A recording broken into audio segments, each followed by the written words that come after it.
how the Constitution starts. A magistrate is a person that operates under authority. They have power. There are higher magistrates and there are lesser magistrates. The founding fathers of this country understood that there's going to come a point in time where the federal government will need to be checked. If not, they will become tyrants. And that is what's happening now.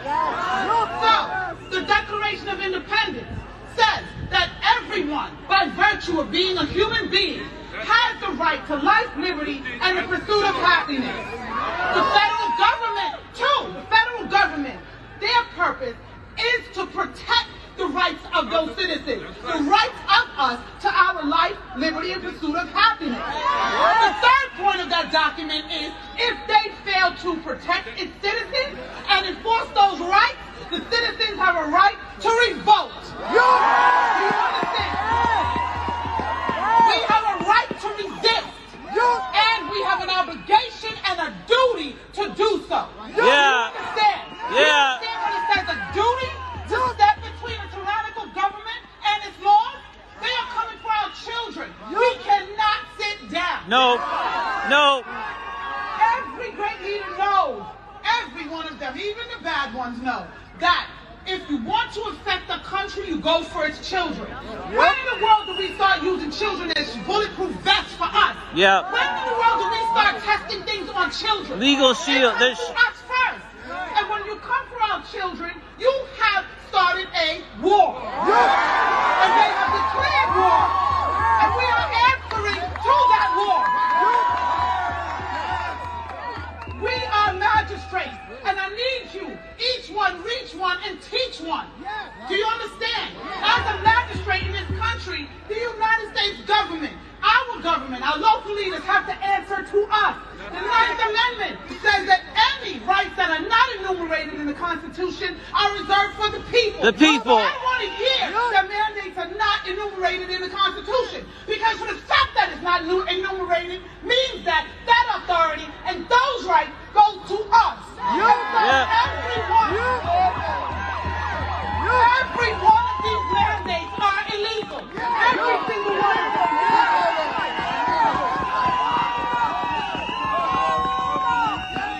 Under that 14th Amendment, due process and right to equal protection is the right to protect my body. When you want to push something into my body against my consent, without my consent, it is rape. And this is medical rape.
All right. Welcome once again, ladies and gentlemen, to the beatzillapdx official news break.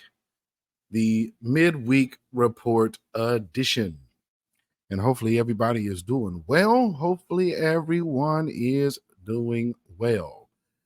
Thank you all for tuning in. As you are coming into this broadcast, please hit the like button, hit the share button.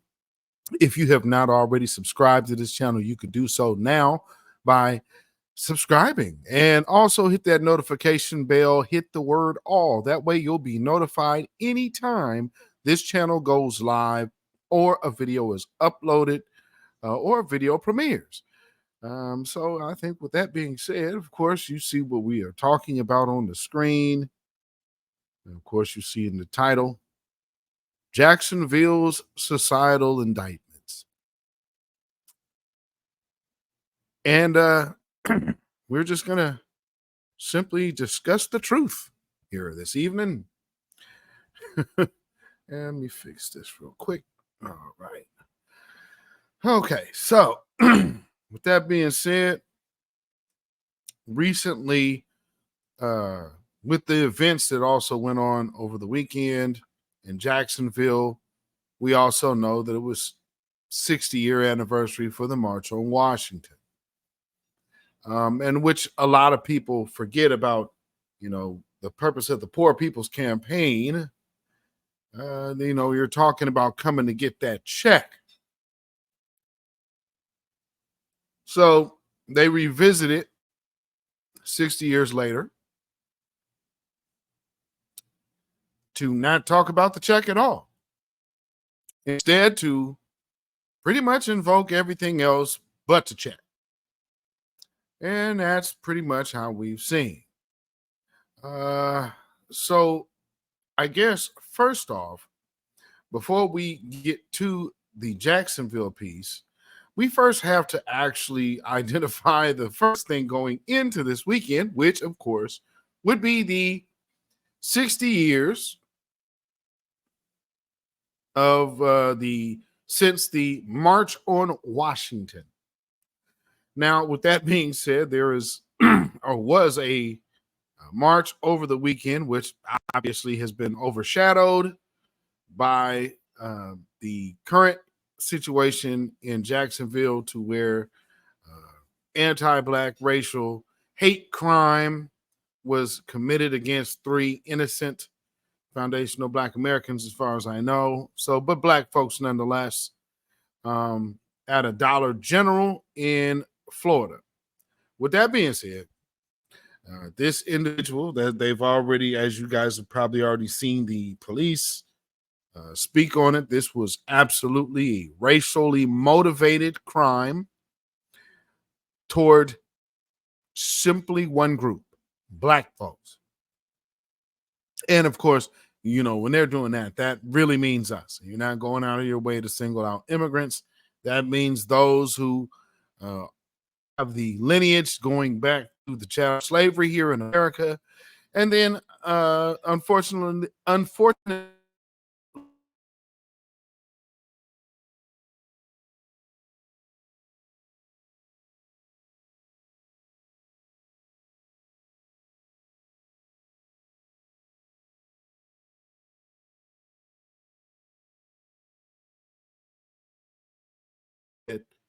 well, the Democrats have a benign neglect policy when it comes down to foundational Black Americans. Well, as you can see, there's a statistic on the screen. What you can't see because it's blocked by the ticker. Oh, well, you actually can. But this over here is Black folks. So this is by ethnicity. I don't know why it cut off the bottom of that statistic. That's crazy. Let me see if I can just get that in here. Hold on. Bear with me, ladies and gentlemen. Nope, not that one.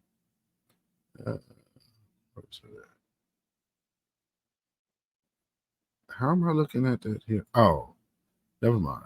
Hold on. So anyway, yeah, as you can see, let me get this. Oh, I can see it here, but I cannot see it here for some strange reason. I'm trying to get this thing on the screen and it won't let me. Huh. Well, that's interesting because I actually have this picture downloaded. Oh, well. Oh, well. Nonetheless, we have a gathering, and sometimes people could probably say that maybe some things might look like photo ops.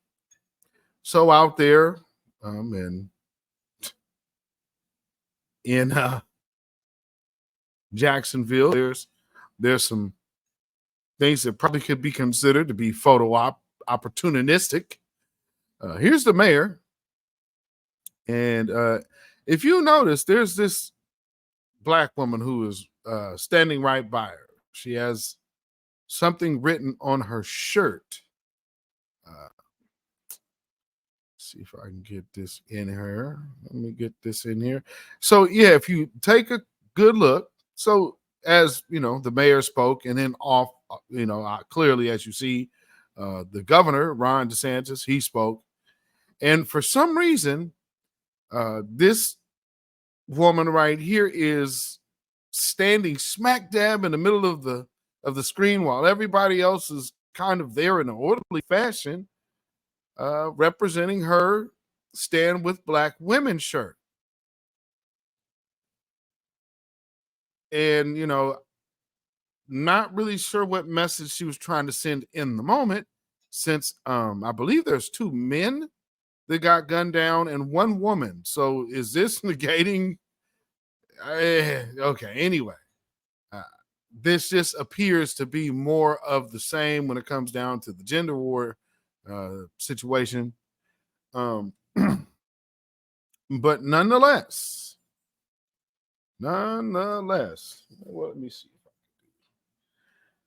I can do something here. She has a shirt right there, and it's just kind of odd when you look at the placing. When you look at the placing of where she's standing, can't help but notice. I just can't help but notice. Okay, there we go. Let me fix that.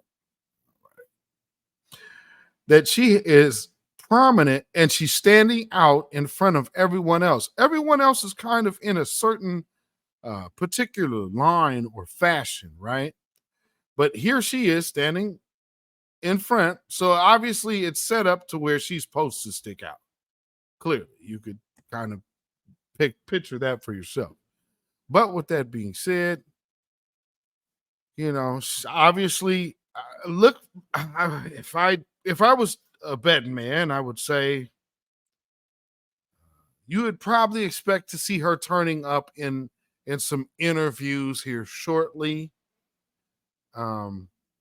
because that's kind of how they play things nowadays. But nonetheless, representing remembering rather, and also some I guess could say they were representing 60 years since the March on Washington. And let me get this, because I did not realize that the graphic was not what it should have been. So here is the fixed graphic for the thumbnail. But look at all those folks out there. So shout out to all them people there. Something they often do when they talk about these events is they'll go into, well, look at all these other people who are involved. So you're going to start hearing a lot of that coming from especially the Democrats, because again, the Democrats thrive on the minority people of color coalition thing. So when you're hearing that, and you're seeing delineation, you're seeing reparations, you're all of these things that you are witnessing Black folks actually demand. Well, you're seeing it's just exclusively Black. Now, like I said, I wanted to fix the graphic so you guys can see it clearly on the screen. Okay, so when you're looking at these numbers, there's been a consistent uptick in anti-Black hate crimes. These are hate crime statistics from 2020. How much more now? And if everything is on the rise, how much more now since 2020? You understand what I'm saying? So that is just something to be considered. Okay, so I had to take a I had to clip real quick. But nonetheless, like I'm saying, the 2020 FBI hate crime statistics, and we know that this number has well grown since then.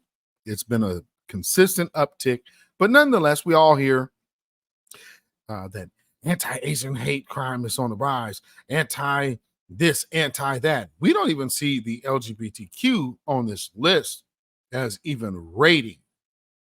And truth be told, you really haven't heard much there. You haven't heard, like they're saying, the anti-Semitic. Anti-Semitic hate crimes which are mostly non-violent. So you're talking about name calling for the most part. Now you can assault and name call and call all kind of N words in Montgomery, Alabama, at the Riverboat Pier, and not get a hate crime. See how that works? Oh, wow. All right. Well, nonetheless, back then, these people were looking for equality, not symbolic gestures, but some people got symbolic gestures again. When this is the first go round, you learn what you did wrong and what to do different in the future.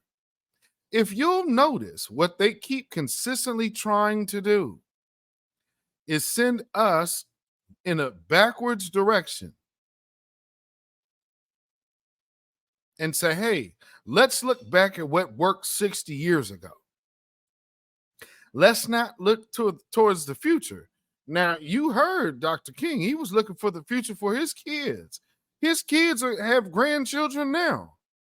Why would we now be looking to go so far back in history to a playbook that has been well strategized against? You got a whole 60-year head start, but you want this generation who is so far removed from that strategy to now adopt an ideology that they've never had and never even understood to begin with.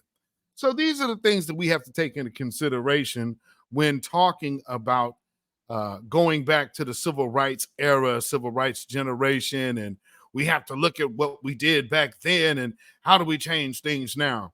So Reverend Al Sharpton, and like I say Reverend loosely, he did a little piece on MSNBC the other day because they were, they got to make a big deal out of it.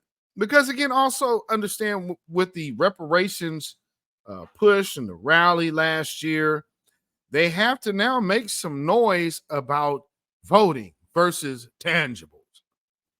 And so with that being said, you're going to start hearing a lot of coalition talk, a lot of we have to deal with our allies and we have to all come together. And you're going to hear a lot of us and people of color talk.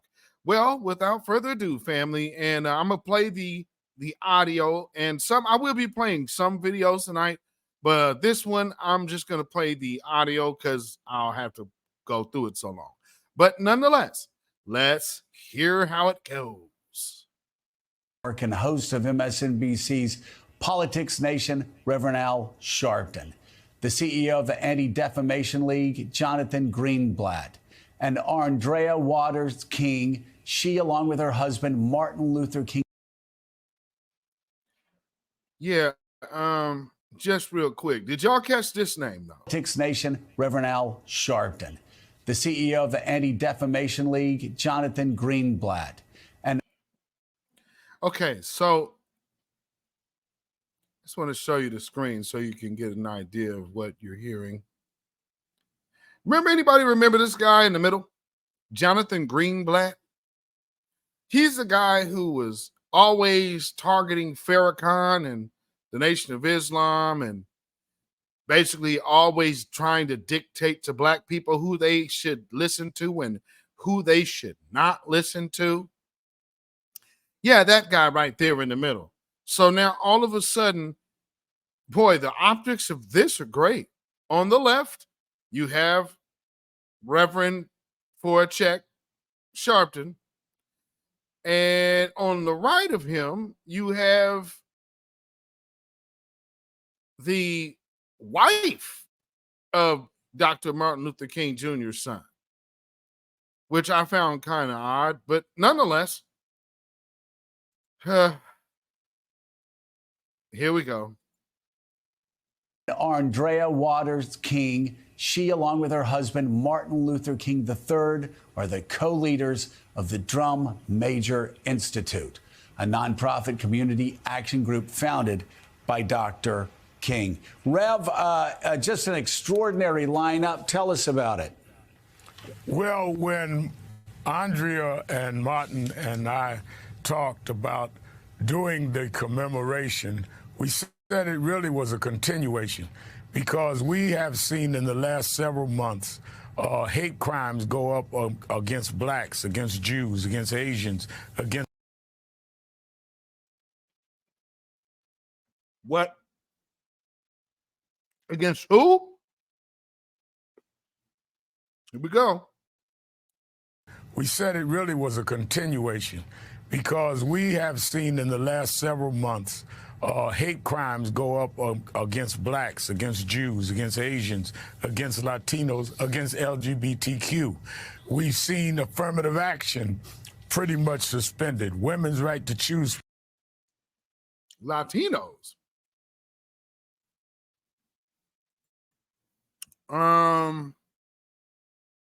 No. No. Do you mean the illegal aliens?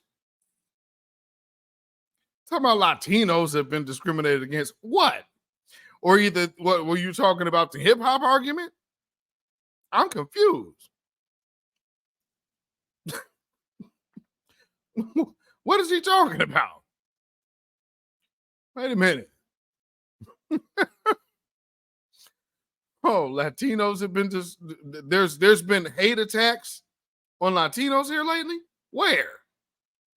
Doing the commemoration, we said it really was a continuation, because we have seen in the last several months hate crimes go up against blacks, against Jews, against Asians, against Latinos, against LGBTQ. Whoa. We've seen affirmative action pretty much suspended. Women's right to choose pretty much suspended. So rather than have a commemoration, this is to continue and to face the challenges today that Dr. King and others faced 60 years ago. They did not do it alone. So we reached out to Jonathan Greenblatt, who said, oh no, I'll co-chair it. And UNIDOS to bring in the Latino community and LGBTQ. And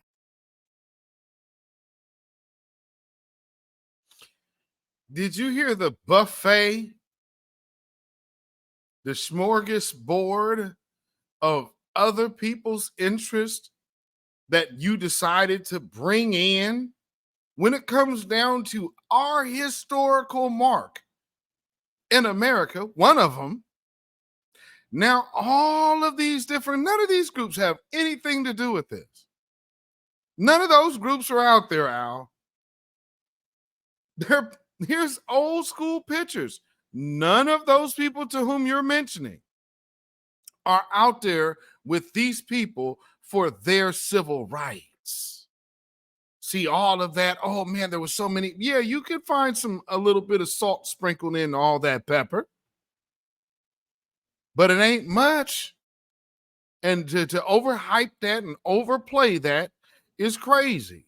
You think that those little flakes were so much of a force versus all of this black coming together entity?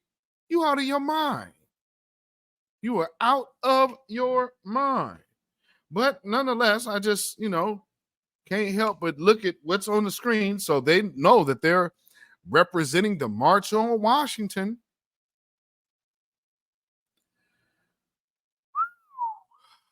Boy, oh boy, oh boy, I tell you. Now, this is all before what happened in Jacksonville went down. That's why I'm starting with this. Andrea Waters King, who's been the brain trust of this, said, wait a minute, women didn't speak 60 years ago. Not only are we speaking, I'm co-leading this. She convenes us when we're too tired to be convened. So we're showing the next steps that needs to be confronted. It cannot be confronted unless. Now, look at what he's talking. We're addressing the next steps. For who? Because, see, you keep ignoring the next step that was supposed to have long been taken for foundational Black Americans a long time ago. So now all of a sudden you're talking about every other group. Notice he's left Black in the dust. He is really, really concerned about LGBTQ. And, you know, if anybody remembers, I mean, because they often misrepresent Martin Luther King. Martin Luther King was not no champion of homosexuals. Matter of fact, he would tell people, because he was well aware of the buck breaking agenda, don't let no one take your manhood. You understand what that's saying? So in this era of not wanting a Black man to be a Black man, he's telling you exactly that. But what they're telling you is, no, be something else. That was his dream. And that is an outright lie. Absolutely flat out. So, nonetheless, let's hear Al Sharpton lie on an icon. Unless we're all together and we are showing across racial and gender and sexual lines who we are. Sexual lines? I'm co-leading this. She convenes us when we're too tired to be convened. So we're showing the next steps that needs to be confronted. It cannot be confronted unless we're all together and we are showing across racial and gender and sexual lines who we are. Who are you in sexual lines? What is a sex? How are you getting in line with someone's sexuality? What does that mean? Because you already mentioned the LGBTQ. What the hell does that mean? I don't know. Maybe you guys need to just remember that you heard that. Oh, he was talking about gender. No, okay. If that's what you want to tell yourself, we're going to show in that mall tomorrow what America stands for. And when you see us march from the Lincoln Memorial to the King Memorial, I want you, Joe, to contrast what we do tomorrow with what happened January 6th. We're going to show Americans how you can be outraged about an issue, but still keep your dignity and discipline. Whoa. That means you're going to just get good trouble. You ain't going to start no trouble. You just going to get in good trouble. Oh, Lord. Yeah, and Jonathan, talk about the importance of you being there, the Anti-Defamation League, the incredible alliance that you and Reverend Al have brought together. We hear you all time and time again speaking out over the past several years against anti-Semitism. Yeah, that's true. For some reason, though, Reverend Al is not joined into speaking out against anti-Black violence, which, of course, Reverend Al hates to do. But, I mean, and that's what he basically made his career off of in the first place. That's why people call him a race hustler. And now, Reverend Al Sharpton tries to avoid that at every given turn to tell you about some Democratic policy. But nonetheless, let's hear more of the hogwash. And also, of course, you know the history, even 60 years ago, that it was a lot of Jewish Americans who were standing shoulder to shoulder with their Black brothers and sisters. Oh, God. They really overplay that, don't they? I mean, and plus, let's just, like back then, it was so many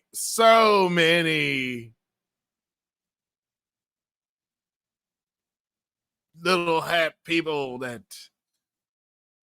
were standing shoulder to shoulder for equality for you blacks. How is it that, if that was really true, one would say a lot of black artists would have been treated differently in the music business.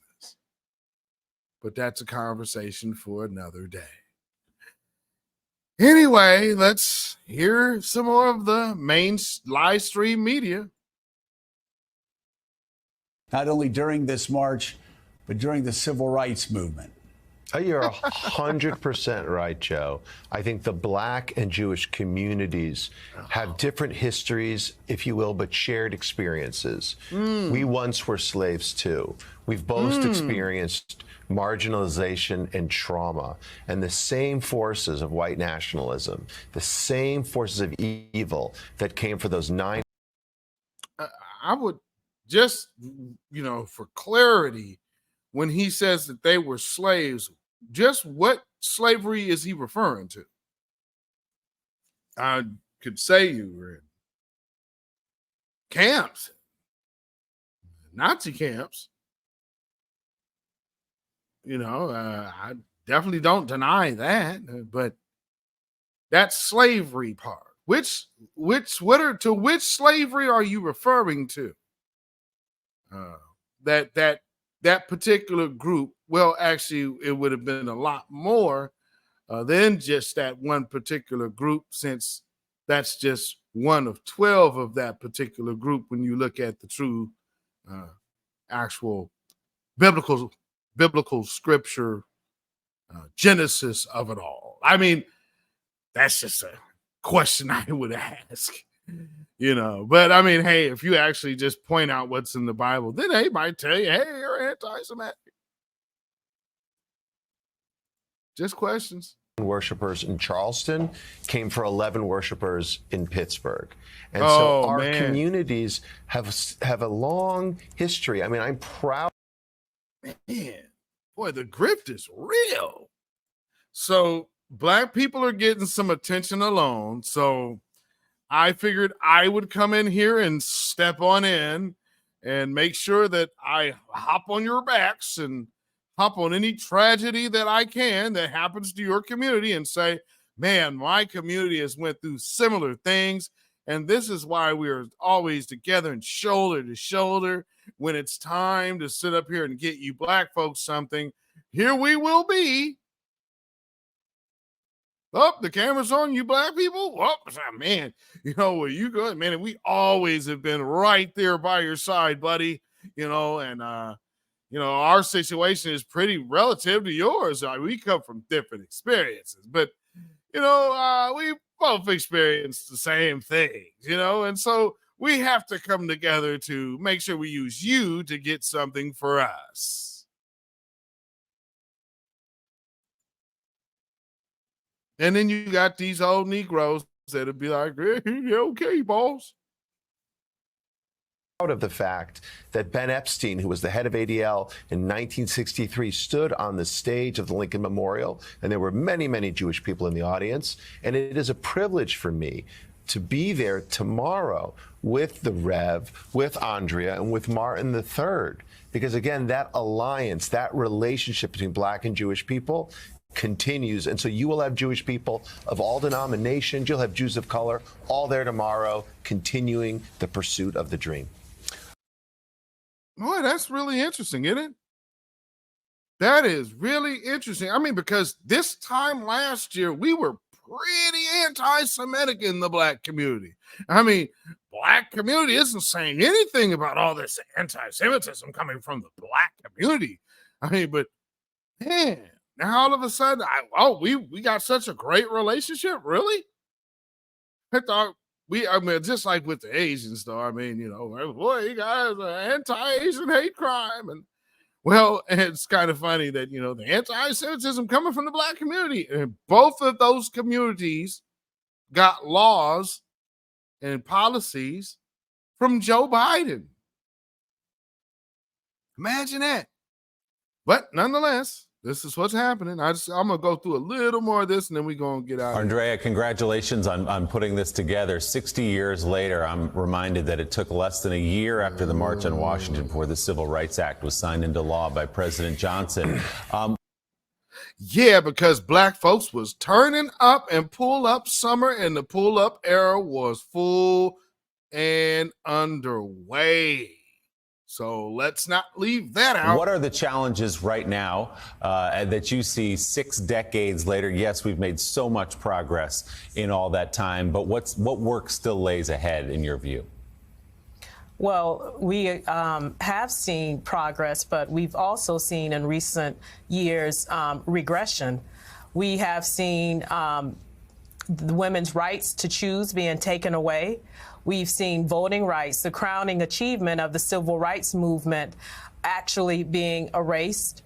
We've seen attacks on history, where, it's so interesting that in 1823, it was illegal to teach an enslaved person to read. And here we are in 2023, and it's almost illegal to teach about enslaved people. We've seen hate crimes on the rise. So in a very real sense, we've seen the triple evils that Martin Luther King Jr. talked about of racism and bigotry, violence. We've seen gun violence. Our children now are, we're going back to school, and they're having tornado drills and fire drills, but also active shooter drills. There it is. Now you've heard every agenda with the exception of an anti-hate crime bill that protects foundational Black Americans. Most definitely not speak of financial equity. All of this talking that you have heard, a bunch of symbolism, you have heard zero, and I do mean zero agenda of getting anything different for Black folks. This is just simply look back at the great things that Black folks did 60 years ago. Now, she mentioned some things that's going on right now in the world. Abortion rights is, an issue. Not sure what that has to do with civil rights, but she felt to interject that there. The voting rights thing, voting rights isn't going anywhere because white women aren't going to stand to lose their votes. Because voting rights happen, with white women and the gender and affirmative action. That's how these things happen. They interjected themselves. That's why now a biologically born male can now say he's a woman and now get just better protections than you as a Black woman. I guess that's still nothing worth addressing. At least for her, it's not. But I mean, I guess when you're in good company, then things are okay.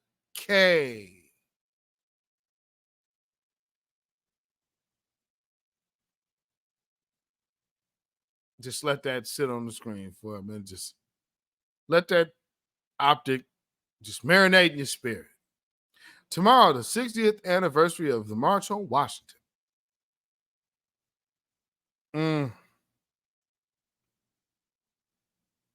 As so was then, as so now. Dang. In this country, we've seen poverty on the rise. And so we're really at a point in time where, in a very real sense, oppression is being legislated.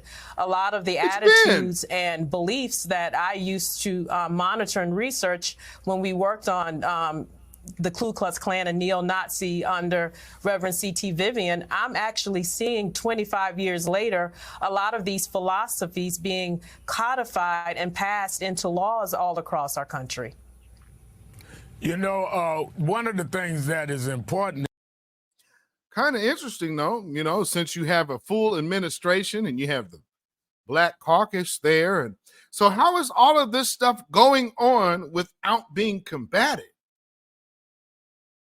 You can codify white supremacy in the law, but it's not being fought.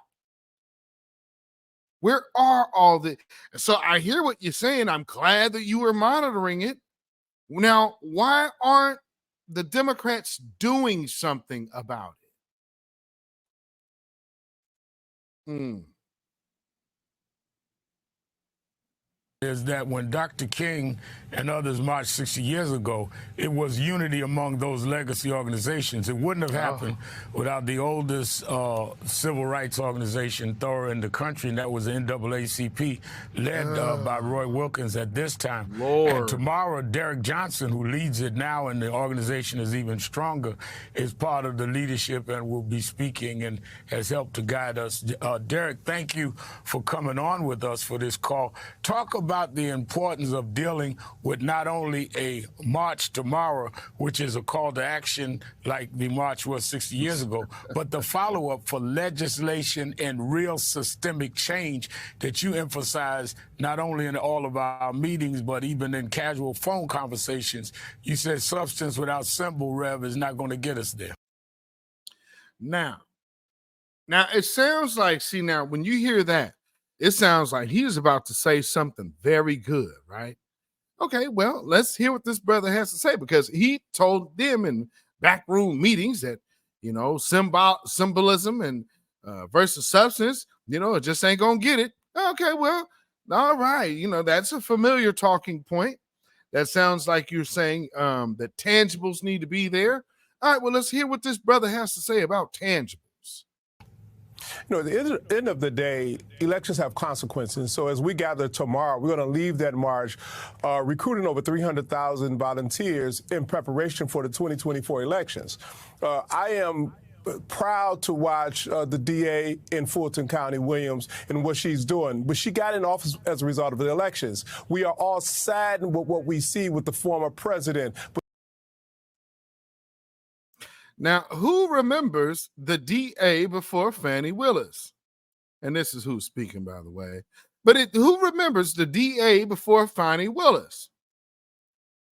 That was that brother Howard, who actually put charges on the police officers that shot that brother in the back, that deleted wasn't it Rashard Brooks, and actually had charges on them officers, real felony hard charges. And then they brought in Fannie Willis, Democratic darling, but also a huge friend of the police, came in lying, saying that she wasn't in league with the police union. And then there's a clip of her saying that she is absolutely in league with the philosophy of the police union. So these are the people. Now all of a sudden she's some kind of darling because she's getting Donald Trump. And she's in office because of January or because of the last election. You already had a black DA that was actually punishing police. And he wasn't a Biden picked DA. So police got off from deleting a black man who got deleted from behind, unarmed, from a distance, running away. And she let him off. No harm, no foul, and you can't pick up the case again to try it again. And that's how she played it. So when we're talking about Fannie Willis, let's not toot that horn too hard there, buddy. He got in office because of an elections. So this march initiates for the NAACP, for NAN and all of our partners, our march to the polls for November 2024. It is absolutely important that we do that. We've had over 1.2 million individuals who've had their student loans completely forgiven as a result of the 2020 elections. We've seen a... That is not true. Who has gotten that many? Over 1 million people have gotten their student loans forgiven because of Joe Biden? What program? What program is that, brother? I would like to know. Because, see, there's a lot of people, and I keep noticing Democrats doing that. Joe Biden getting people getting rid of student loan debt, and that has not happened. As a matter of fact, yeah, you know, y'all might need to call your creditor or whoever you need to call and get up on them payments, because payments will be starting soon. So, yeah, you didn't get bailed out by Joe Biden. I don't know why they keep telling that lie. And so I would love to know the name of the program to which he is speaking of, that so many millions have had their student loan debt forgiven. I'd love to hear it. Justice Department to go after individuals and bad actors across the country. That's a result of the 2020 election. So, oh man, another big fail, dude. Okay, so y'all remember. Now, first, it's Fonnie Willis. She lets off the cops that shoot Rashard Brooks in the back. Then, remember the McMichaels, the racist, anti-black murderers of Ahmaud Arbery? Well, the DOJ was over there trying to give them a sweetheart deal behind the family's back and against the family's wishes, and then wanted to further argue against the family's wishes that it would be better for them. So what he keeps going and referring, he's making horrible references. And then not only that, though, he's lying. So, like, who did they have over at the NAACP that is over here just getting on TV lying like this? Because there's a few things that he just said that you can actually prove are completely false. So why is he on TV lying like this? You might want to ask yourself, why would they not even vet what he says? And he is the head of your NAACP? Man, please. He's just a fast talker. And we must stand up tomorrow in solidarity to commemorate what took place 60 years ago, but as we prepare for the election in 2024. Reverend Al, Michael Steele here. I'm so locked in on this moment for a whole host of reasons. You and I have.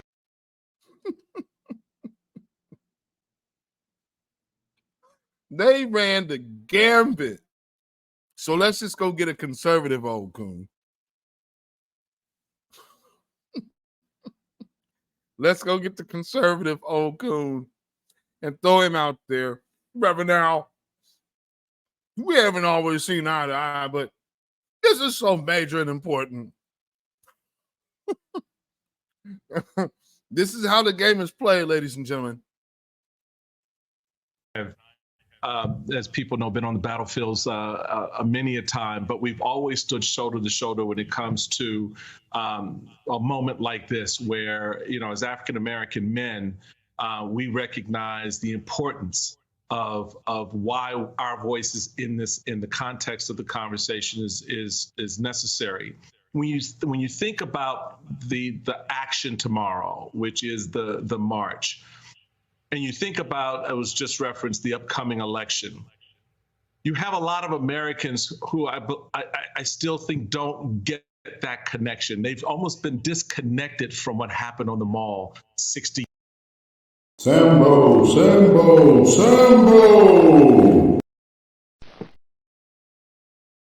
years ago. Because they actually, to be honest, we've sat back and allowed the disintegration of voting rights, the stripping away of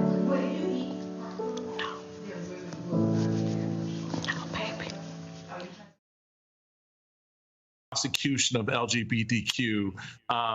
And it's almost like, well, it's them, not me.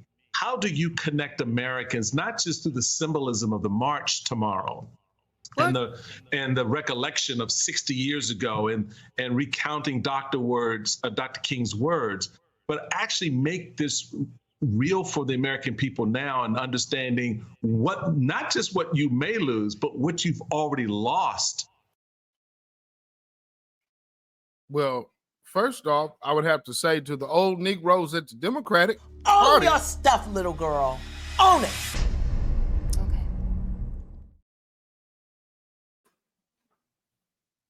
and to all of you old bootlicking Sambos, And I'm telling you, as a psychologist, I'm not going to be able to psychologize all of them on the corner. Some of them going to sleep for good. And I'm Not in the last, over 60s, but in the last few years.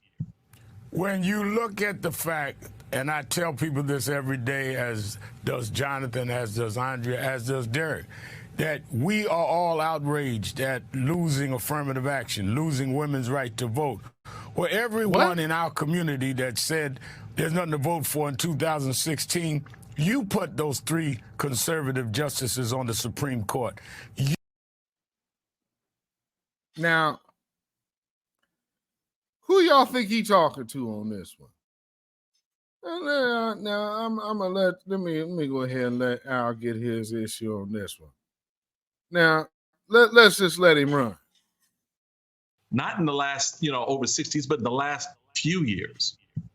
When you look at the fact, and I tell people this every day, as does Now, here comes the Jonathan, shaman. as does Andrea, as does Derek, that we are all outraged at losing affirmative action, losing women's right to vote. Well, everyone in our community that said Losing affirmative action and losing a woman's right to vote? Was that a mistake?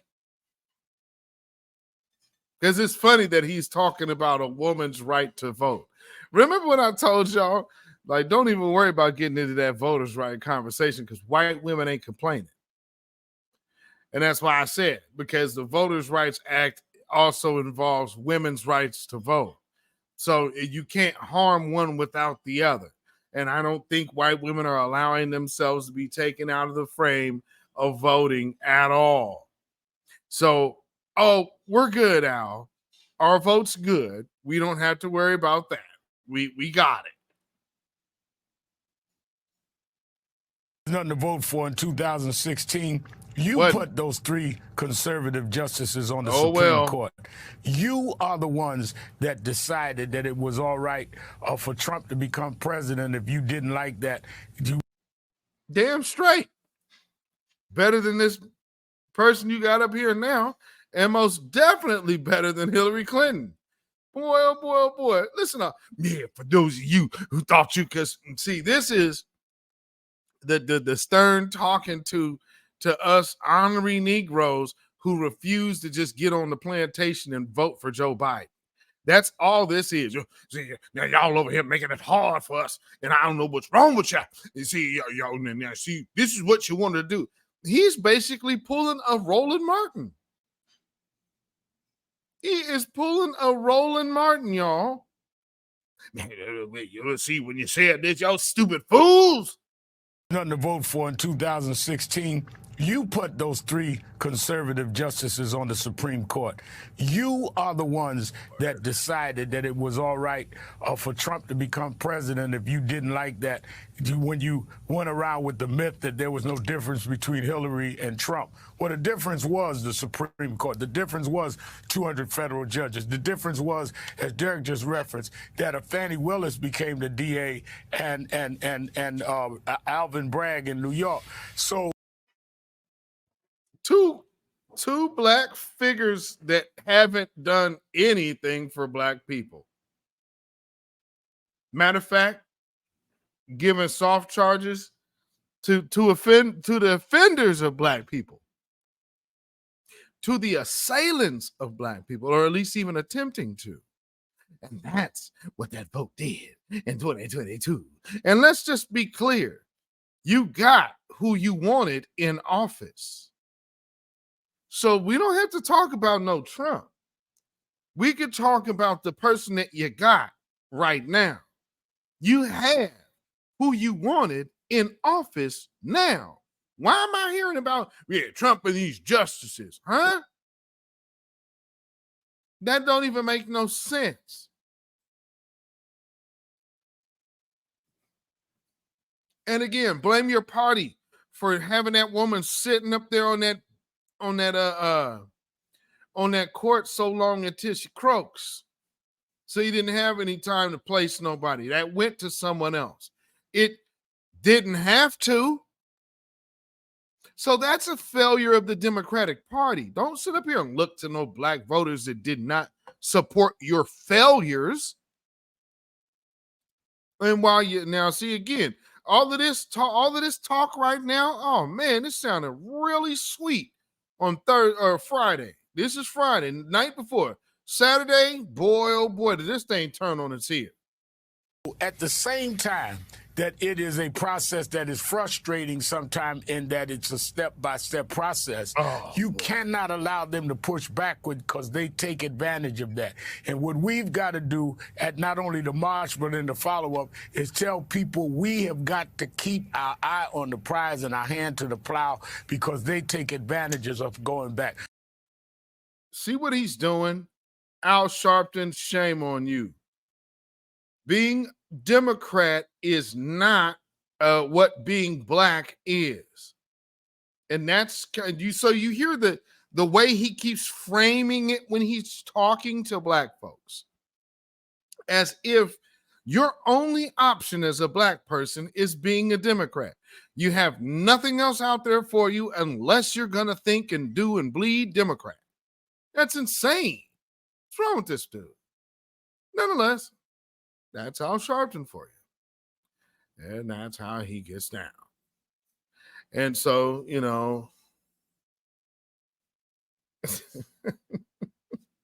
that's what you see. Now, I want to, you've already heard some emphasis, and I played some before when I played even on the my last broadcast last week with Kamala Harris's interview. Remember how they keep talking about allyship. So what was the growing theme of that? You even got Jonathan Greenblatt. Like, are you kidding? He's only cool with black folks he feels he can control. If he feels that black person does not represent his interests, then they're going to be, anti-defamation. Yeah, stop it. Anyway. So like they said, women were going to be speaking at the march, and they wanted to do some things, and they had representation out there. And so that's cool. That's cool. But here's the problem. The March on Washington was an agenda. It wasn't just a march. You marched with an agenda with an expected outcome. And this is one of those things to where the only expected outcome is to turn out a vote. Lyndon Johnson did not sign a bill because of an election. It was literally grassroots, real life pressure. And then the threat of how things can go on in the future around elections. So again, the theory that people are trying to use in the tactics to shame it, it's not gonna work. And it's already showing you it's not working. This will only get worse if shaming is the objective. We could see the numbers on the screen. You're not going to shame anyone when you're already so shameful by ignoring the writing on the wall. Here, black folks, we can't take our hand away from the plow. Looks like y'all did that a long time ago when it comes down to protecting us. Ain't we citizens too? Ain't I a citizen? Saying. So nonetheless, they knew they were going to have women speaking. And what do I say? when they mean women, yep, never disappoints. I believe Coretta Scott King put it best when she said, because blacks and Jews share a common heritage as two of the most oppressed minorities in the history of humankind, any viable coalition for social progress in America must include both of these groups if it is to be successful. Let me be clear to all the haters and dividers out there. The black and Jewish communities are united and strong. Together, we created the civil rights and social justice movements that moved this country forward. When PWIs turned away Jewish refugee scholars in the 30s and 40s, it was HBCUs who opened their doors. In the 1960s, an overwhelming number of the white civil rights and attorneys and students that came together, most of them were Jewish. Sure, our bonds have been tested and both communities have seen a surge of hate in recent years. Jews being attacked on the street, spat upon and assaulted. Our synagogues vandalized, swastikas sprayed in neighborhoods, including my hometown. Leaflets with Jew hatred left in driveways. Like us, many in the black community live in fear, witnessing massacres in churches and grocery stores or accosted by Karens in parks, shops, and schools every day. Nothing will erode our united quest for justice and freedom. We must keep our voices lifted up to call out the haters and speak truth to power. We are here together to build on the dream and make it a reality.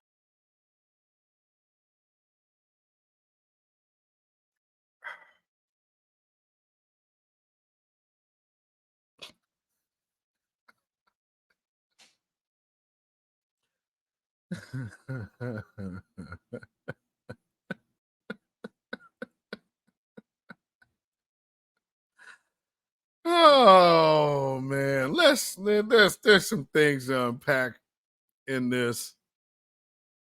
So let's do that now. Yeah. Too funny. Way too funny. I believe Coretta Scott King put it best when she said, because blacks and Jews share a common heritage as two of the most oppressed minorities in the history of humankind, any viable coalition for social progress in America must include both of these groups if it is to be successful. That makes no sense. That literally makes no sense. That right there flies in the face and says, well, black folks can't get nothing done by themselves. They gonna always have to have somebody else to hold their hand. Other groups can get whatever they need to get done. You never hear this coalition talk with no one else. Only us. And then listen to what you keep hearing. What they're saying is, hey, if you're gonna be there, we need to be there with you too.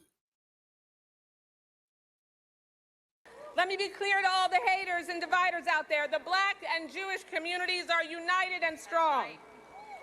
Together, we created the civil rights and social justice movements that moved. Oh man, did she just pull a Fat Joe on the civil rights movement?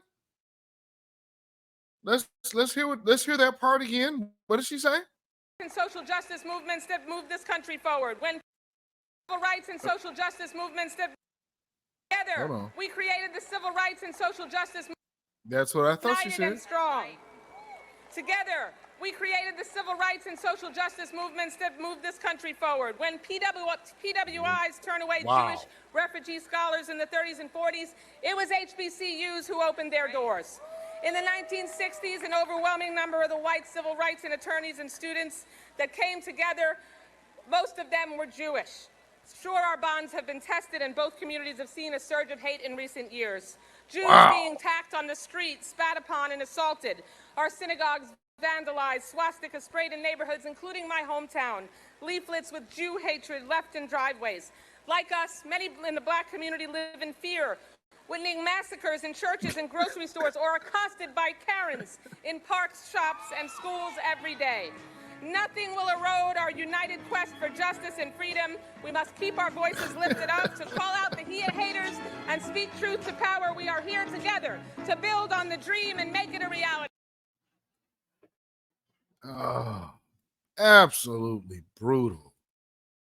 Absolutely brutal.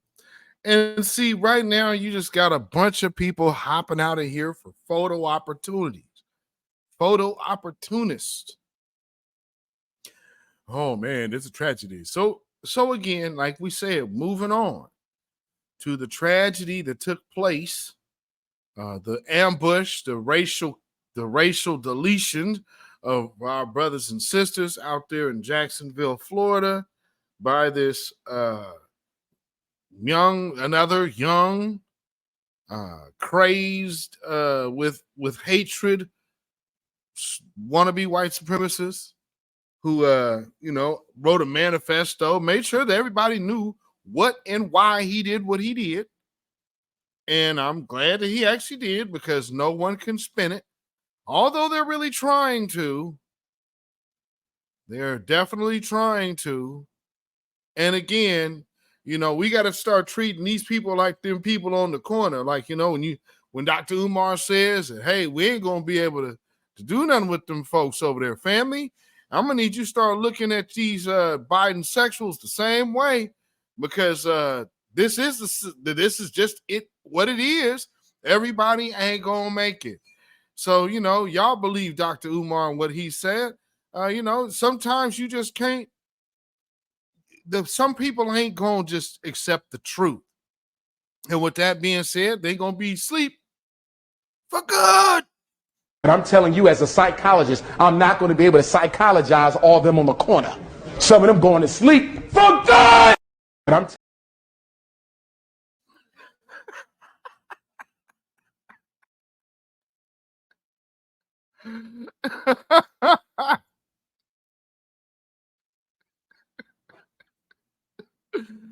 Oh, Lord. Oh, man, that is just too doggone funny. Oh, but nonetheless, let's see. I'll go here and let's give you the first, I guess, the first thing that I really saw that told me about what was going on here. And shout out to my brother Black Alpha Network. For those of y'all who follow him on Twitter, he was right there. He's been right there at the scene because it happened right there. And, brothers currently in Jacksonville. So he's able to be out there and been boots on the ground talking to folks and getting the real true story, which, we're clearly we're not going to hear, but we do have folks out there that are getting the real story, and I think that's why they have to hurry up and get in front of this as fast as they did. Nonetheless, let's hear the news. Well, we want to get right to that breaking news tonight in a deadly mass shooting at a dollar store in Jacksonville, Florida. Police saying just moments ago that the shooting was racially motivated. 3 people are dead, and the shooter turned the gun on himself. We're also learning tonight of manifestos sent by the shooter saying he hates black people. The shooter was wearing a tactical vest and armed with an AR-15 style weapon on the scene. The mayor calling this all heartbreaking for the community. ABC's Jacqueline Lee leads us off tonight. Tonight, the mayor of Jacksonville, Florida, says a gunman targeting black people killed 3 people before dying by suicide. This was a hate-filled crime. This shooting was racially motivated, and he hated black people. First responders swarming the scene, the FBI assisting in the investigation. Community members gathering in a prayer circle. This is a tragic moment. My heart is heavy, and I'm just tired seeing all the shootings. Nearby, Edward Waters University issuing a campus-wide stay-in-place order. This alert, shared earlier this afternoon, says a fatal off-campus shooting happened near the campus, with preliminary reports indicating no students, faculty, or staff are involved. Jacqueline Lee joins us live now. Jacqueline, what else can you tell us about this investigation as it's unfolding? Rachel, authorities say the gunman had an AR rifle, killed 3 people before turning the gun on himself. The investigation is ongoing. Rachel. Jacqueline Lee on that breaking news tonight for us. Thank you. Hi, everyone. George Stephanopoulos here. Thanks for checking out the ABC News YouTube channel. All right. Well, thank you. So that's what's happened there. And y'all have seen already who the individual is, I'm sure. But if you've noticed, there are certain groups that have been a little on the silent side And then you have some that are hopping out there. There's the thoughts and prayers. Then there's other people that, of course, are trying to bring up every other black criminal that ever existed in history. And, oh, man, why aren't we talking about this back in 1955? Why ain't we talking about that? And then they brought up, like I've seen today, like y'all remember the little 5-year-old. It's like, ain't that man already doing time over shooting that little boy over that drug dispute? Like, that man is long gone. What are you talking about? He's doing his time. Just worried about that man. So let me play old Sheila Jackson's whatever. This is not America. This is not America when hatred is so intense, so evil, that 3 human beings were shot down because of their race. I want us to be a nation that everyone's difference, race, creed, color, religion, is respected and honored because each has contributed to the greatness of America. 3 African Americans shot down because someone hated them so much. I mourn for their families and the community. I really want us to come together. I honored a 94-year-old today. I imagine what his life was like, but he was happy because he was able to serve his city. And then, of course, we have to realize that today we were commemorating the 60th anniversary of the March on Washington, when the dream of the man of peace tried to bring America together. Let's come together. Let's have it be for justice. Let's our fight not be against each other, but let our fight be for justice, equality, and yes, respect and dignity for every human life.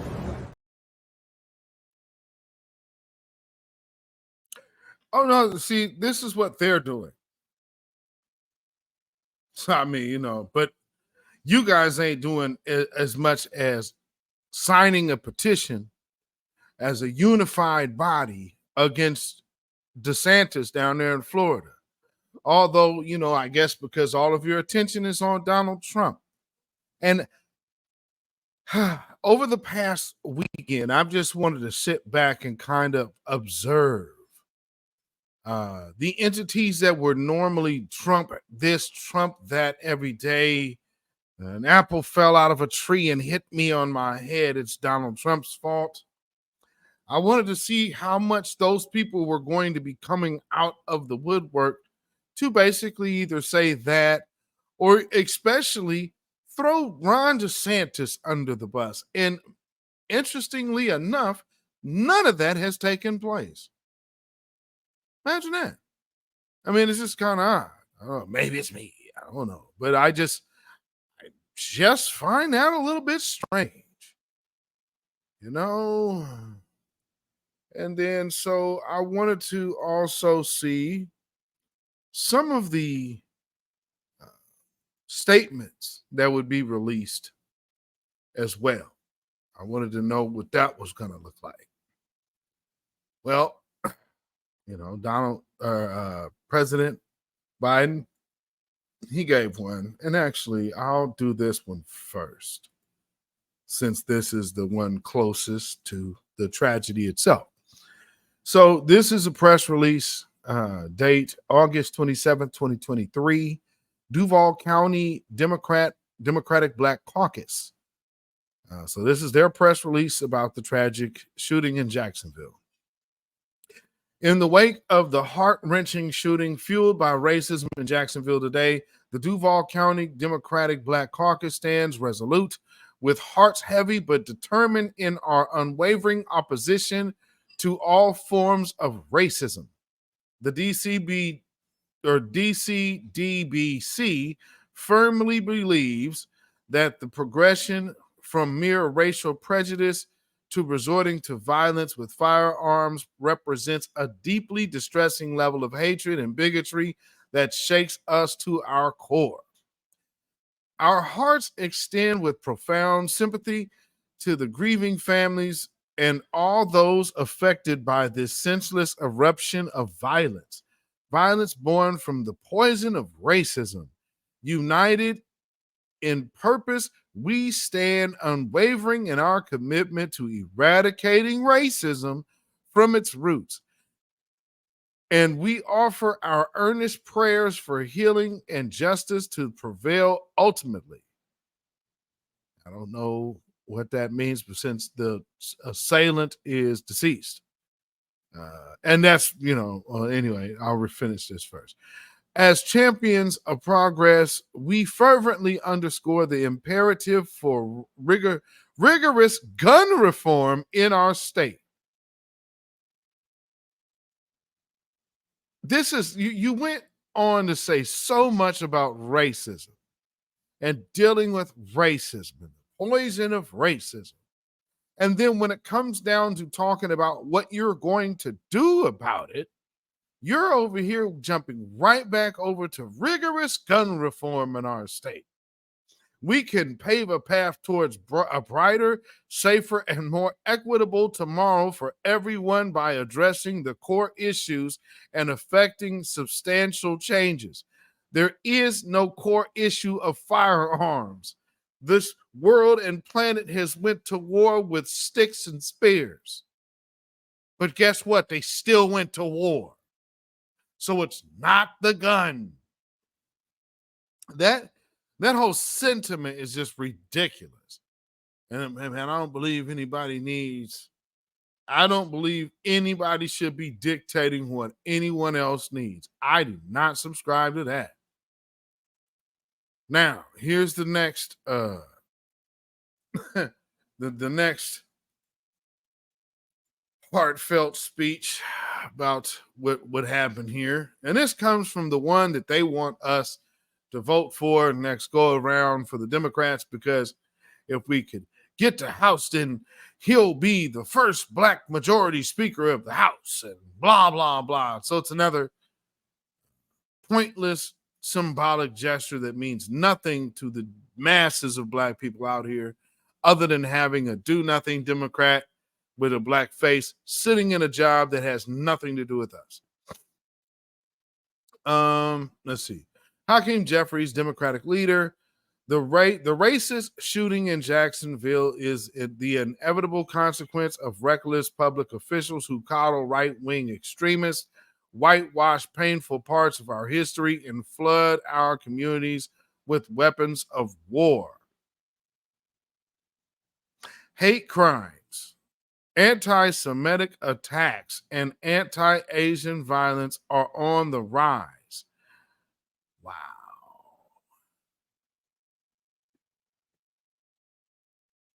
Now let's see if we find the word black mentioned in here at all. Because so far, hate crimes against who? Anti-Semitic attacks. You're identifying somebody who's attacked there. Yep. Anti-Asian. Okay, we're seeing who's attacked there. Let me go just hop back up to the first word. The racist shooting in Jacksonville is the inevitable consequence of reckless public officials who coddle right-wing extremists. Wow, how absolutely caring of you. You made this about politics within your first sentence, not with a heavy heart that you send any kind of condolence to the families of the fallen. No. Then here we go. You're pushing again, whitewash painful parts of our history and flood our communities with weapons of war. What politicians are flooding communities with weapons of war outside of militarized police forces? I mean, I guess you missed that part with the militarized police forces and all of that. Hate crimes, anti-Semitic attacks, and anti-Asian violence are on the rise. Neo-Nazis are armed to the teeth and marching in our streets. No one in America is safe unless everyone is safe. Neo-Nazis are armed to the teeth and marching in our streets? But they're not the ones marching with the guns, are they? I mean, you might see them out there from time to time, but are they really the ones that get pointed out for marching around with their guns all the time? I don't think so. Be mindful of that. Elected officials and presidential candidates who peddle poisonous attacks on our diverse society target historically vulnerable groups, ban books, and minimize the pain caused by organized terrorists like the KKK are recklessly fanning the flames of racial hatred. Wait, organized terrorists? No. All of these people are subscribed to a societal belief. This isn't organized. This is a code of supremacy. What are you talking about? Now, listen, see, he knows what he's doing. And this is just so evil and wicked of Hakeem Jeffries on top of that. So for anybody who wants to know his moral fortitude, there it is. He don't give a damn. You still haven't heard no remorse or empathy with the fallen's families whatsoever. He has not mentioned them at all. He just, this is an opportunity to get my career, my political stuff off. So damn them. Jeez, dude. All right. They must seize and desist their dangerous actions immediately. What you gonna do? Are you gonna put some laws or draft some laws to punish anti-Black violence? I'd love to hear it from you, guy. Thoughts and prayers are not enough. Not that you gave any in the first place. Upon returning to Congress in early September, House Democrats will continue to vigorously push common sense gun safety measures designed to combat the gun violence epidemic. This was not a gun violence epidemic. The guns were bought legally by a person that should have been stopped by the law, but the law wasn't enacted. So this is not a gun situation. This is, why is your system that you already have in place not working when it comes to little Johnny, Bobby, and Scooter the shooter? That's what we need to know, and that's what you probably should figure out as a politician. Hold some hearings or something. Find out why that's happening. Our Republican colleagues can either join us or be complicit in the carnage. We urge the Department of Justice to aggressively investigate violent extremists in our society and prosecute them to the full extent of the law. Now, let me point that one out now. Hold on. We urge the Department of Justice to aggressively investigate violent extremists in our society and prosecute them to the fullest extent of the law. Which groups do you think they probably want to target first? The ones that they make up that aren't white. Oh, this one's a violent group. That one's a violent group. Let's go get them. Conspiracy. That code. Yeah. Pay attention. This is all hands on. This is an all hands on deck moment. 60 years after the March on Washington, our work is far from over. And again, you think that this dude could have at least said to the families of the victims. But truth be told, then you have to kind of really get into what kind of racial violence just occurred. So he's rather just like, I'll take a pass on that. Wow. And that's your so-called Black caucus. So don't come talking to us about, man, y'all don't know, ain't nothing gonna make y'all happy. Stop.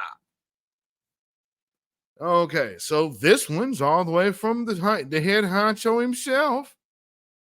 All right, so on Saturday, and this one, if you didn't know, President Biden supposes this is his statement.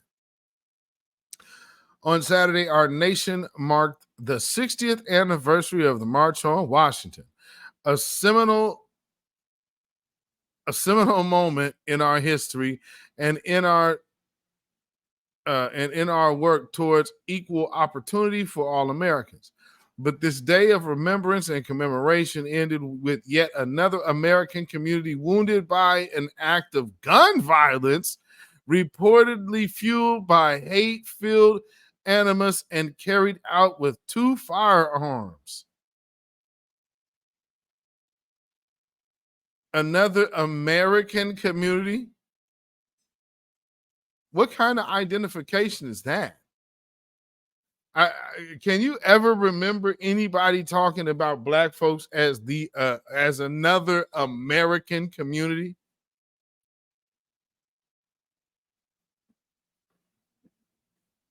I'm sorry.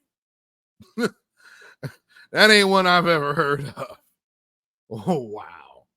Yesterday in Jacksonville, Florida, a white gunman went in on a shooting rampage at a store near the historically black university, a historically black university, and killed 3 black individuals.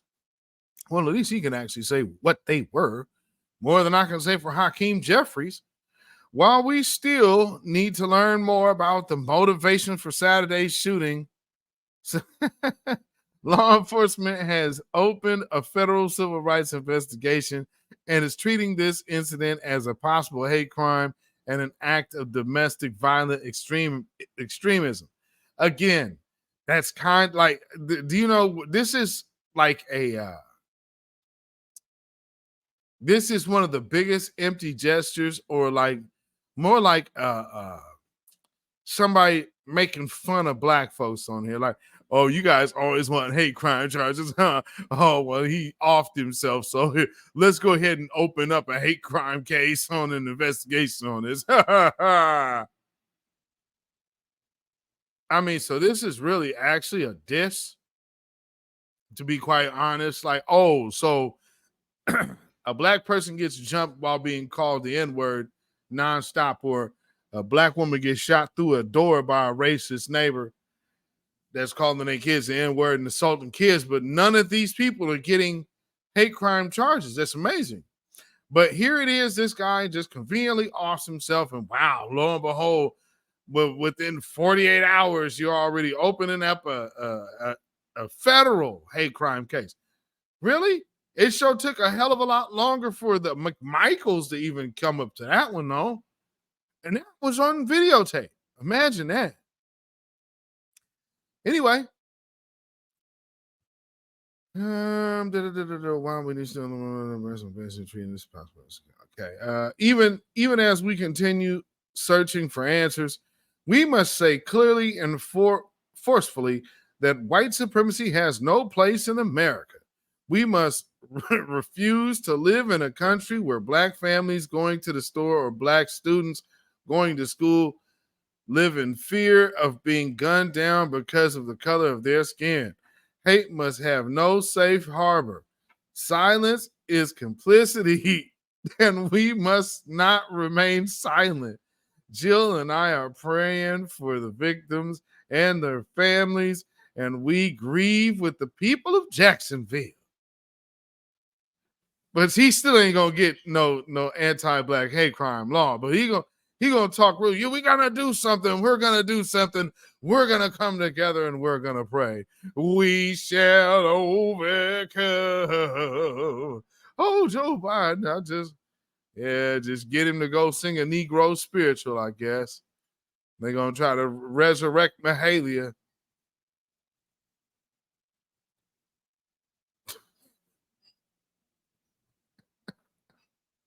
Gonna try to resurrect Mahalia.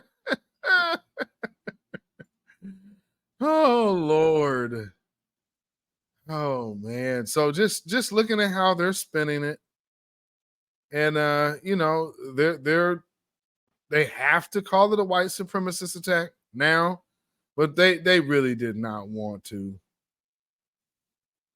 And truth be told, I'm looking at the press release from the Congressional Black Caucus. Let me read this to y'all.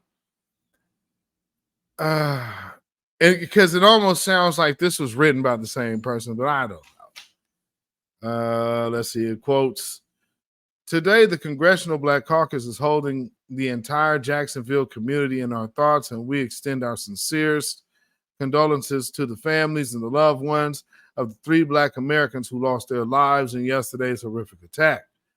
On the same day that our nation reflected on the 60th anniversary of the March on Washington, a day when Americans from all walks of life gathered in Washington to stand against hatred, bigotry, and inequality. Another American community was terrorized by white supremacist violence. There we go again, that another American community line. See, when you're hearing stuff like that, and it's being framed and phrased on purpose, pay attention to that. So yeah, there's a in the Congressional Black Caucus's press release. So you will also find that line right there. Time and time again, we have witnessed efforts to roll back the clock on progress and the real consequences that come from the overt anti-blackness in our country. But we will not be deterred. We will never stop fighting for justice and equality. Hatred and white supremacist violence will not win in America. So this pretty much sounds very close to what the president's statement was. Very, very close. Now, again, we know how they like to make things about guns. So they always have to send somebody out here to try. But remember this, dude. We spent the whole week here in special session, and I've heard my Republican colleagues tell us that there's no issue of gun violence and just making excuses. And to be honest, Jim, I'm frustrated. I'm emotional right now because America should be tired of this. This is madness, and we don't have to live this way. And to see 3 precious Black lives taken in a state where you have an asinine governor attacking Black people, attacking Black history, and then you have people making excuses saying it's not a gun issue when he had an AR-15. I mean, other nations have hate, but we're the only nation that keeps having mass shootings because of policy decisions. And we No. This is why they use people like him. Because he gets he gives you a way out. Oh, yeah, that's right. It's policy. No, it's a societal norm. It's also a societal norm to ignore it. That's the deception of it all. And so when you spend so much time ignoring it, now it's visiting you real time. So what do we say? All this anti-woke stuff that none of these people acted on. Now there's even going further the length and trying to avoid the overwhelming fact of anti-Black motivation to still keep talking about guns, and this is about the policy on guns, and no mention of white supremacy, because he acts like white supremacy goes away when the gun goes away. That's absolute horse crap. We don't have to live this way. We don't have to live this way anymore. Whether it's a school in Nashville, a private school, or whether it's a Dollar General in Jacksonville, Florida, this terrorism that we're living under is a policy choice being made to appease extremists, gun extremists in the gun lobby, and we need to call it out for what it is, and we need to change this nation so that we can live free of this anxiety and terror and trauma. And I spoke to them. It has nothing to do with guns. You get guns out the paint, then it'll be a different weapon. What are you doing about the anti-Black societal sentiment? There's something to be spoke on there. When all of these people are talking about stop woke and all of this, and none of you people are pushing back on anything like that because obviously it's fitting someone's agenda. But however, when we look at these numbers on the screen, we see whose agenda that actually fits. So every time that they ignore, and listen very closely, Biden sexuals, every time they choose to ignore these numbers, that is showing you they do not have your best interest at heart, not even close. And there's not a difference between this one or that one. No, because you just need to worry about doing business with whoever is looking to do business with you. And this shows you the Democrats ain't really messing with you. And what's so crazy is 2019, it wasn't Joe Biden in office. The spike came in 20.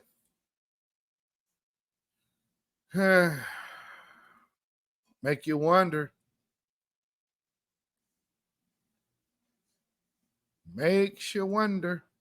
So we'll look at a few more things and then we'll be wrapping it up. But I wanted to give my point just to show you how they will try to spin this and how they are attempting to spin it, which is just absolute crap.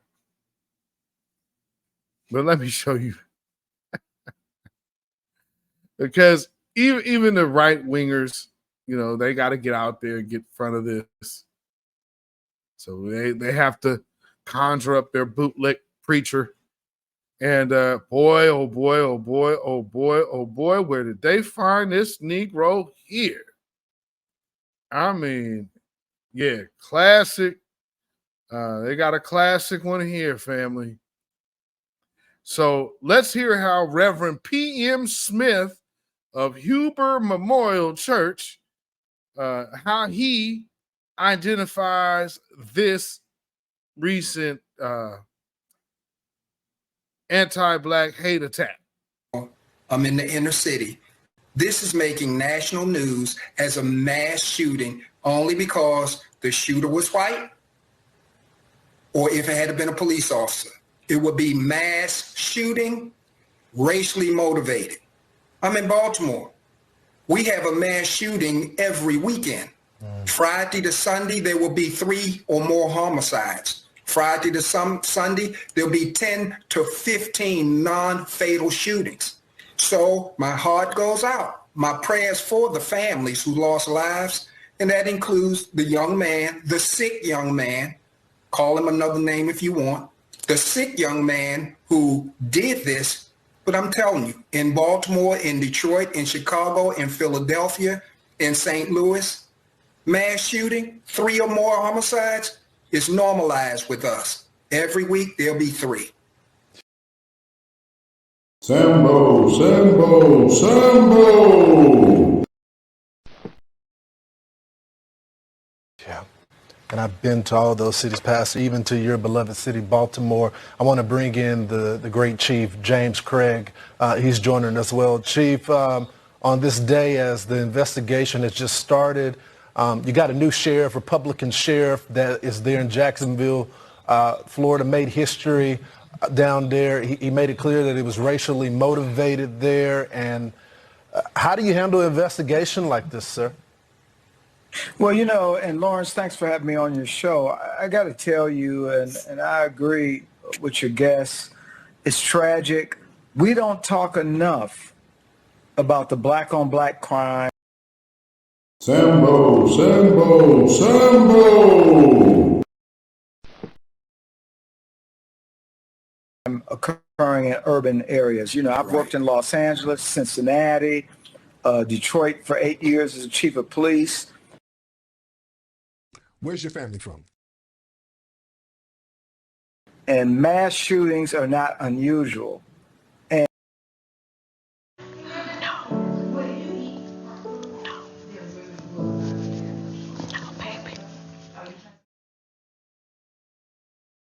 and certainly any mass shooting is a tragedy, but when will it stop? And I just got to say, man, you know, it's not the gun, it's the individuals. This guy clearly. Yeah. In this case, it is most definitely that. And it ain't Pookie and it ain't Ray Ray. But brother, shuffling and scratching and bootlicking and buck dancing. And I mean, at the end of the day, you not really telling us nothing new because, you know, Dr. Martin Luther King Jr. already told us. And a lot of white folk have demonstrated eloquently that they don't have no sense. He had some racist intent, given what the Sheriff Waters talked about, but enough. It's enough. But let's talk about the other mass shootings that happen every single day. Sambo, Sambo, Sambo. Kumbaya, my lord, kumbaya. Oh, wow. You talk about brutal cooning. Good grief, dude.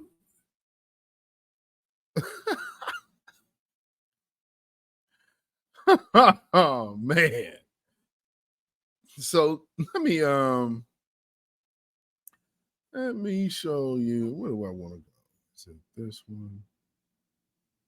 Because they're really getting out here and trying to start mixing everything in with what this is truly about. And we just have to be mindful of that and make sure we circumvent that with the truth. Apparatus of hate that is at play here. How do you see it, Mark? What I see is an increase in the prevalence of stochastic terrorism, using media, mass media, other communication forms to more or less incite and provoke incidents of violence. In this case, domestic violence extremists, based on ideological differences and distinctions between people. And I think that there are individuals, and I include the former president in this list of individuals, and the current governor of Florida, for engaging in this type of stochastic terrorist activity.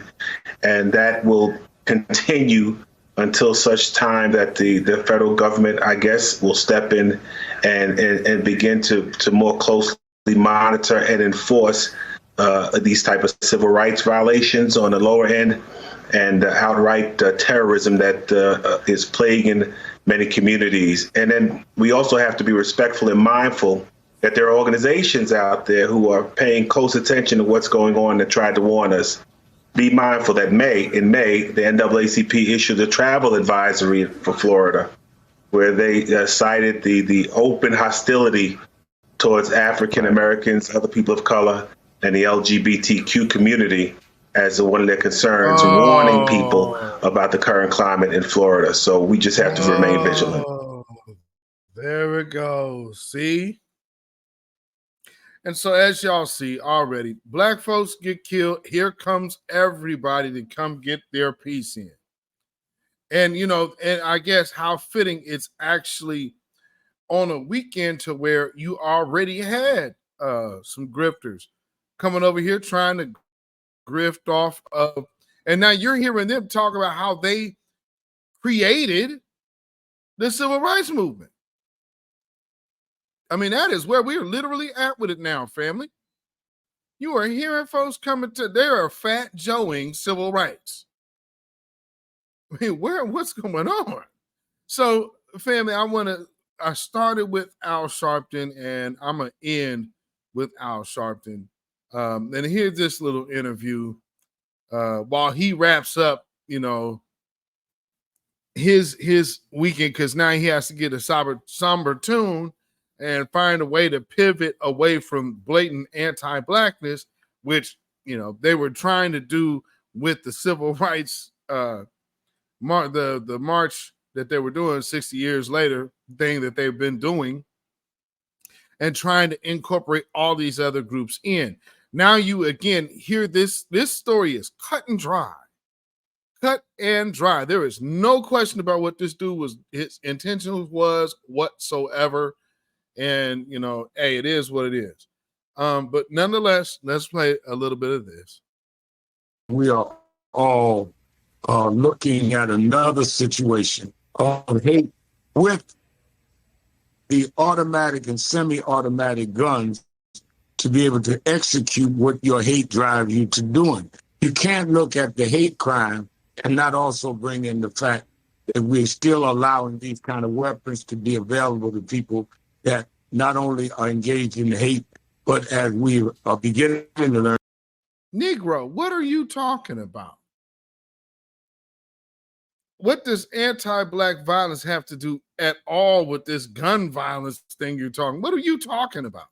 I'm gonna go back and just so y'all can hear that again. Well, obviously, we are all looking at another situation of hate with the automatic and semi-automatic guns to be able to execute what your hate drives you to doing. You can't look at the hate crime and not also bring in the fact that we're still allowing these kind of weapons to be available to people that not only are engaged in hate, but as we are beginning to learn, had some mental health issues. So both came to light, and it happened while we were marching in Washington here yesterday around hate crime with the Anti-Defamation League and Drum Age Institute and Nash Action Network and others. This was going on at the same time. And people saying, why are you still marching? Jacksonville tells us why. Not only because there are people that hate, but because we won't legislate that they cannot operate in a way that they can get military-style weapons or semi-automatic weapons and manifest what they're going to do and then be able to go do it. Yeah, here's the problem, though, Al. A lot of these people already have ties to law enforcement. So what about that part? Like the guys on the pier in Montgomery in Alabama. You know, in Montgomery, Alabama, those people have ties with law enforcement. So what about that? Here's another mass shooting that also took place in Orange County, and you're not really hearing much about that because it was actually done and taken out by a well, they call him a former police officer, but that's what they say. So this former police officer went and deleted a few people at a bar over there in Orange County. So some people might not know that how that happened. That was actually a law enforcement fellow. Let me see. Bear with me 1 second. Oh, see.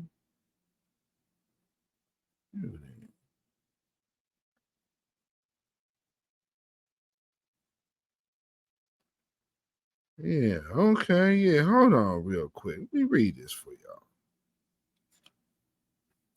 Yeah, let me read this for you real quick. Corners releases names of victims killed in Cook's Corner mass shooting. And this is October 25th. Bass player Stretch, who was struck by gunfire in the Orange County mass shooting, describes how the events unfolded. Okay, so this reads real quick. The names of all three people who were deleted in the Trubico Canyon mass shooting have now been released. Tanya Clark, 49 of Scottsdale, Arizona, Glenn Sproul Jr., 53 of Stanton, and John Lehigh, 67 of Irvine, were all pronounced deceased at the scene of the shooting at Cook's Corner Bar in Orange County. The Orange County Sheriff Department Corners Division released the names Friday after confirming their identities, notifying next of kin. And they are all non-melanated, if you guys were concerned. The gunman, retired police sergeant John Snowling, was shot and deleted by sheriff's deputies and who responded to the scene. Snowling was also wounded 6 people in the shooting, including his estranged wife, Marie. Wounded band member recalls horror. It says amongst the wounded were 2 members of the band M Street who were playing on stage at Cook's Corner when Snowling walked in, opening fire with a gun in each hand. Bass player Stretch was wounded in the hip and is now home recovering. His bandmate was struck in the arm. Stretch says it was surreal. It was a surreal scene, and when Snowling walked in, it took the musician some time to comprehend what was happening as he continued to play bass on stage. Then the horror set in, and he felt a bullet. I'm starting to look at the room, and I feel like somebody's punched me in the hip, Stretch said. I knew exactly at that moment what had happened. I felt like full on what it was. There was confusion and terror in the bar.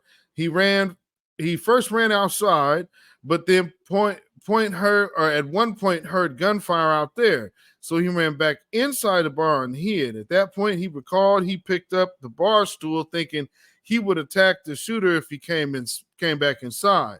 This whole thing is like the whole array of emotions that you could possibly feel. The horror to love to appreciation to respect. So let me see. It's not really much. I'm trying to see if they got more about this cop. So let's see. See if they got more on this cop here.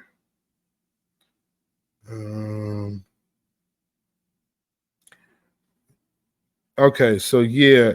So it looks like this Orange County Sheriff's Department identified gunman as John Snowling, a retired Ventura police sergeant. When John Snowling, 59, came into Cook's Corner, his target was his wife, who was a regular at the bar on Santiago Canyon Road. When he fired at her and then began shooting randomly, Sheriff Barnes said Thursday afternoon. Snowling entered the bar around 7 p.m. Wednesday during its weekly $8 spaghetti night, a family-friendly event armed with 2 handguns, Barnes said. The retired cop walked in up to his wife and immediately shot her once, wounding her, and shot the woman with whom she was dining. The woman, who has not been identified, later died. There was no conversation or argument that preceded Snowling's opening fire on his estranged wife, Barnes said. Mr. Snowling then randomly shooting at patrons within Cook's Corner, Barnes said, that progressed outside the area. At one point, Snowling returned to his truck in the upper parking lot where he was confronted by a man from the bar whom Snowling also shot, Barnes said. That man who also has not been identified later died. When deputies arrived within 2 minutes of the first 911 call, they found Snowling in the parking lot. Barnes said the former cop began firing at deputies, hitting multiple law enforcement vehicles. A gunfight ensued, and it was gunfire from those deputies that ultimately took the life of Snowling, Barnes said. Orange County's district attorney Todd Spitzer said 7 deputies opened fire, firing at least 75 shots. After the shooting, deputies recovered 4 weapons Snowling had brought to the scene: 2 pistols, a revolver, and a shotgun. Barnes said all were acquired legally. Now I want you let's just see what we just went by right there.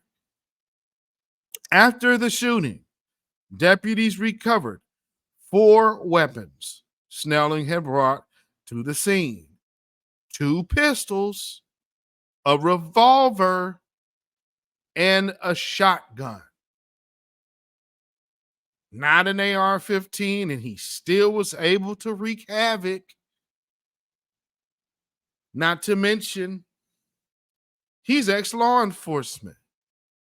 Notice how this conversation is not in the news like that. But this is a whole mass deletion. 3 people, gone. 3 people Saturday, gone. What's the difference? Oh, we need to talk about black on black crime. Why? You could talk about this right here. What about this societal violence that's going on? And then the societal cover up of that said violence that then it just perpetuates more violence. And then we have people over here talking about guns when it's really the attitude of life. Then that's a societal situation. That is, it will probably eventually affect policy, but that is most definitely a societal situation. So let me get I want to play the think that's the one I want. The press conference for you. Yes, this is the press conference. Let me get this in here. And just want y'all to know, from the policeman's mouth, and don't let nobody sit up here and tell you that people are race baiting and all of that madness there, because there's no such thing as no race baiting here. This is just the simple truth. And don't get much simpler than that. That's all I can say. Hooey. With that being said, let's watch this last clip. Identified. Entered a Dollar Tree in the Newtown area of Jacksonville, outfitted with a tactical vest, armed with an AR-style rifle and a handgun. Then the shooter killed 3 people before turning the gun on himself, taking his own life. Other than the 3 individuals killed and the shooter himself, there are no additional people who suffered gunshot wounds. We are not identifying the deceased victims at this time, but I can tell you that there are 2 male victims and 1 female victim. All of the deceased victims are black. Multiple units from the Jacksonville Sheriff's Office responded to this active shooter scene, as did members of Jacksonville Fire Rescue, our mayor, and city leaders. We are still in the very early stages of this investigation, so there's a lot of information that we don't know at this time. I will share with you the information that I have been able to verify. The shooter was believed to have resided in Clay County with his parents. He was involved in a 2016 domestic call in Clay County with no arrest. In 2017, he did have a Baker Act. We know that at 11:39 a.m. today, Sheriff Cook gave us information that he left Clay County, headed to Jacksonville. At 1:18 p.m., he texted his father and told his father to check his computer. At 1:53 p.m., the shooter's family members called the Clay County Sheriff's Office. By that time, he had already began shooting in Jacksonville. The Clay County Sheriff's Office, who has been assisting our agency with this investigation, received information after the shooting that the shooter had authored several manifestos, one to his parents, one to the media, and one to federal agents. Portions of these manifestos detailed the shooter's disgusting ideology of hate. Plainly put, this shooting was racially motivated, and he hated black people. He wanted to kill niggers. That's the one and only time I'll use that word. I want to be very clear that there is absolutely no evidence that the shooter is part of any large group. We know that he acted completely alone. And if you remember, that dude said he's a Republican sheriff, not a Democrat. And he told the truth about what it was. It was a racially motivated crime. So we really only need to be talking about the hate targeted towards black people, foundational black Americans to be specific. And that's where all of this hatred was towards, same as Peyton Gendron and others as well. So let's just keep it a buck. These people are going to try to come out and try to change rewrite the reality of what we're seeing, rewrite recent history. And then they're going to have the help to do it. And we already know, who the help of that is. Got to watch these old niggas. So you have to keep an eye on that. I mean, for real. Because these people are not about our best interests. And at the end of the day, everybody ain't going to make it. But I'm telling you, as a psychologist, I'm not going to be able to psychologize all of them on the corner. Some of them going to sleep for good. Absolutely. And at the end of the day, this is our objective. To put it in the frame of reference, everyone, when they talk about racism and white supremacy, should always start by saying that the focus, the objective should be replace white supremacy with justice. Those are the 5 basic words. The 5 basic words. And we have a saying here at the Beatzilla PDX official show. Hashtag hands off our reparations. You have no rights here. We're not under the empire. Babylon is fallen. Babylon is fallen. Let it fall and let us rise. Can you dig it? Yes, indeed. So, family, yeah, we already see what we're up against here. They're already trying to interject other things into our plight because, once again, this is just flat out anti-Black violence. And we need to make sure we keep our narrative in the forefront.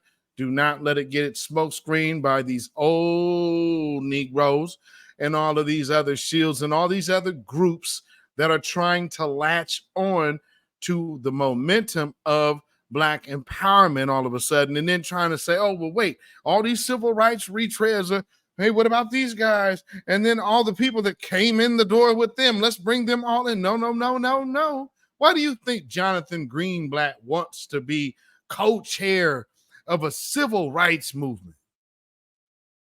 So he can hijack it, of course. And we see that type of move coming. And we're not having any of that on our reparations movement. So with this, understand, it ain't that. This is not the old civil rights. This is the new foundational Black American lineage-based rights era. And with that being said, if you think you're going to counteract or use these things as bringing other people, POC our claims, POC our justice, because right now they understand this is political fuel, but political disaster for the Democrats and the Republicans. Just pay attention to whom has been silent and how they're addressing this. They're only trying to frame this into the context of guns. We need anti-hate legislation. Anybody not talking that is not talking serious about Black folks' votes. Simple as that. Hold them to the test. Our blood is not for symbolism. Our blood right now is for reciprocation and reciprocity, and also reparations, because you are spilling the bloods of people who could have flourishing existence here, but it's being taken away by an anti-Black white supremacist because of the societal norms that has been seeded, watered, fed, nurtured, and pruned and regrown again in America of anti-Black racism. And until those roots are dug up, you cannot start new, because I don't know any gardener that would tell you not ever to dig up the roots to get rid of a weed. So if you truly say that you want to do something about these numbers on the screen, then that's going to require policy. And up until now, these things have went unresponded to. No longer.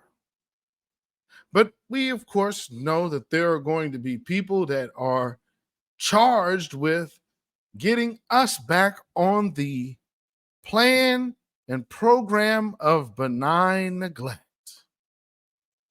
Well, it's a new day. And for those of you who think that will work, well, for myself, beatzillapdx official, those of us here at the beatzillapdx official show, those of us in the chat, and the grassroots, along with the voices of New Black Media, I think it would be safe for me to say I speak for all of them when we proudly dedicate this song to you. Get up off of that cocaine and get up off of that crack.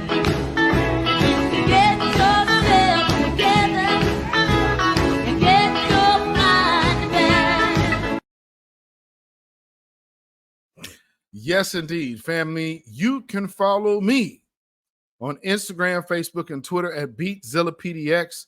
You can email me at allrealtruth@gmail.com. And if you feel so inclined to put some money in the bucket by way of donation, you can definitely do so by CashApp. That is CashApp $beatzillapdx. CashApp $beatzillapdx. Also, we have PayPal, which is Zilla Muzak. That is ZILLAMUZAK at PayPal. And with that being said, family, I hope that y'all will be tuning in on Friday for the weekly wrap-up.